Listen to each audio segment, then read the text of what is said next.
Hi guys, బాగున్నారా? మరొక mini బ్లాగ్తో అయితే మేము ముందుకు వచ్చేసానండి. సో ఈరోజు అయితే ప్యాన్ కేక్ రెసిపీ అయితే చూపించబోతున్నానండి.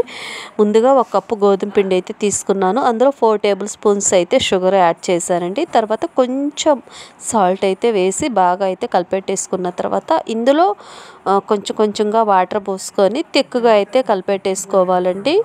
జారుడుగా కాకుండా తిక్కుగా కలిపెట్టుకుంటే మనకి ప్యాన్ కేక్లు అయితే బాగా వస్తాయి. ఇక్కడ ఒక హాఫ్ అన్ అవర్ రెస్ట్ ఇచ్చిన తర్వాత చూసారు కదా, పిండి అనేది చాలా బాగా అయితే ఉందన్నమాట తిక్కుగా. తర్వాత స్టవ్ మీద ప్యాన్ పెట్టి హీట్ అయిన తర్వాత ఈ ప్యాన్ కేకుల్లాగా మనం కలిపెట్టేసుకున్న పిండిని అయితే ఇట్లాగా ప్యాన్ కేకుల్లాగా అయితే వేసుకోవాలండి. సో చాలా బాగా అయితే వచ్చినాయి. అలాగే టేస్ట్ కూడా అయితే చాలా చాలా బాగుందండి. ఓకే, సో మా వీడియో కనుక మీకు నచ్చినట్లయితే ప్లీజ్ అండి లైక్ చేసి షేర్ చేసి సబ్స్క్రైబ్ చేసుకోండి ఫ్రెండ్స్.